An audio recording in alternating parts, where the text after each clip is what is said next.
در این ویدیو به معرفی و بررسی یه ابزار فوق‌العاده در تریدینگ ویو خواهیم پرداخت که با اندازه‌گیری و نمایش تغییرات نوسانات بازار بهتون کمک میکنه تا شرایطی که نوسانات از حد معمول خارج شده رو شناسایی کرده و از ورود به موقعیت‌های پر ریسک جلوگیری کنید. این اندیکاتور برای افرادی که به دنبال تحلیل‌های دقیق از نوسانات بازار یا به دنبال شناسایی شرایط بحرانی یا آرام بازار هستند بسیار مناسب هست. بنابراین پیشنهاد میکنم با بنده همراه باشین تا بریم و با این ابزار فوق‌العاده آشنا بشیم.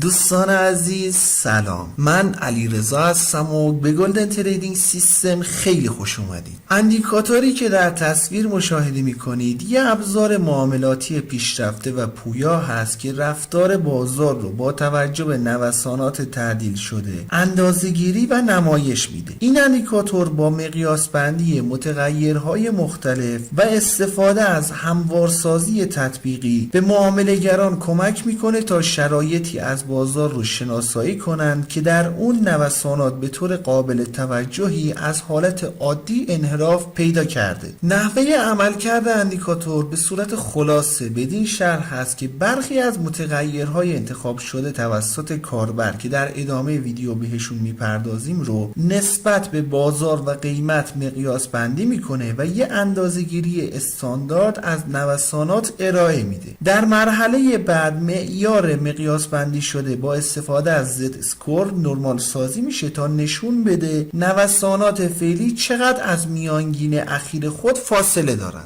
بنابراین هیستوگرام هایی که مشاهده میکنید همون مقادیر استاندارد سازی شده زد اسکور هستن. حالا این هیستوگرام ها بالاتر از لول 0 قرار داشته باشن نشون دهنده نوسانات بالاتر از میانگین و مقدار مثبت هست. این هیستوگرام ها پایین تر از لول 0 قرار داشته باشن نشون دهنده نوسانات کمتر از میانگین و مقدار منفی خواهند بود. این خط هم که بر روی هیستوگرام ها مشاهده میکنید یه میانگین متحرک آداپتیو EMA هست که بر روی زد اسکور اعمال میشه. در واقع با این کار یه مقدار تأخیر به زد اسکور اعمال میشه تا بتونه نویزهای ریز رو فیلتر کنه. بسیار خوب، وقتش رسیده که بپردازیم به موارد کاربرد اندیکاتور. اولین کاربرد در شناسایی نوسانات ضعیف و قوی هست. همونطور که خدمتتون عرض شد هیستوگرام ها بالاتر از لول 0 قرار داشته باشند نشون دهنده مناطقی با نوسانات بالا در مارکت هست، ولی اگه این هیستوگرام ها به بالاتر از لول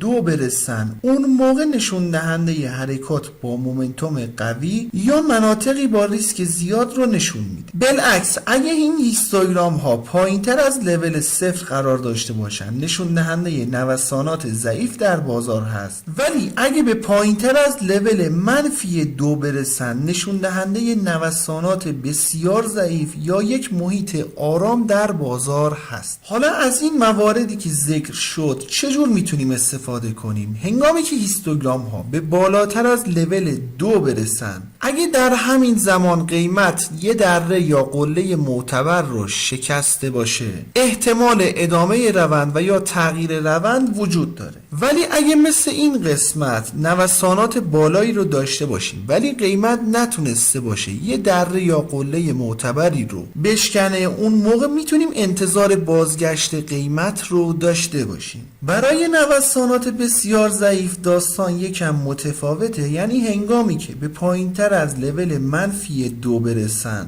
عرض شد خدمتتون که یک محیط آرام و با نوسانات ضعیف رو در مارکت داریم. حالا اگه قیمت در جهت روند اقدام به شکست این نواحی کنه شاهد ادامه روند خواهیم بود. اگه قیمت در خلاف جهت روند این مناطق رو بیاد و بشکنه به احتمال خیلی زیاد شاهد بازگشت قیمت هستیم. مواردی که خدمتتون توضیح داده شد کاربردهای عامیانه این اندیکاتور هست و قطعاً به این موارد خلاصه نمیشه. این اندیکاتور دوستان در استراتژی های معاملاتی مختلف بسیار در ورود یا خروج های بهینه میتونه بهتون کمک و راهنمای خوبی باشه.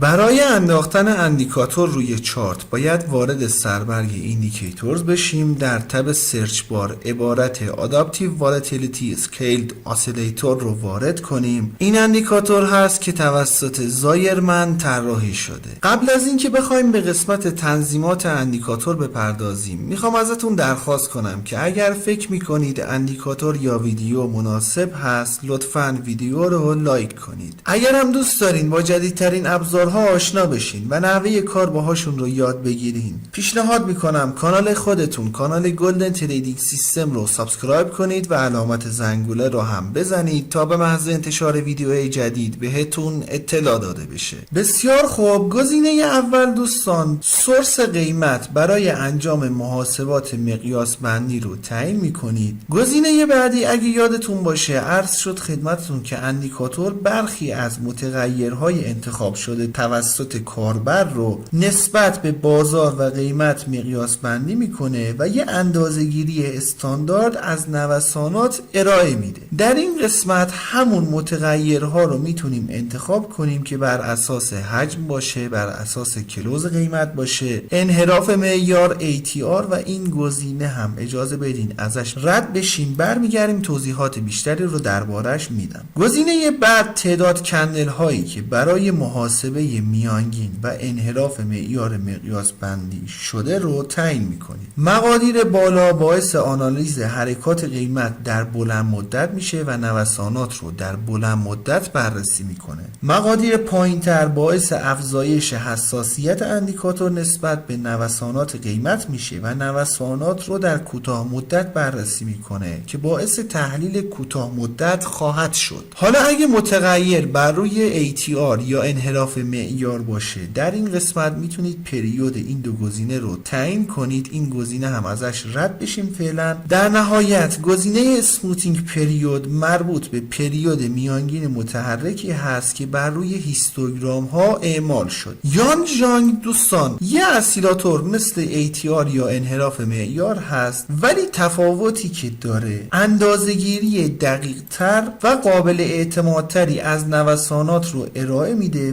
وجه تمایزی که داره، یانگ ژانگ شکاف‌های قیمتی شبانه و حرکات قیمتی در طول روز رو ترکیب میکنه. اسیلاتورهای سنتی ممکنه در هنگام وجود شکاف‌های قابل توجه بین جلسات معاملاتی حرکات قیمتی رو به درستی نشون ندن، ولی یانگ ژانگ این شکاف یا همون گپ ها رو در نظر گرفته و با اندازه‌گیری متعادل و تطبیقی تصویر بهتر و واضحتری از نوسانات بازار رو نمایش میده. حالا اگه تصمیم گرفتین که معیار اندازه‌گیری رو بر روی گزینه یانگ قرار بدین، میتونید در این قسمت پریود مربوطه رو تنظیم کنید. انشالله که براتون مفید باشه. رو قله میبینم دوست من.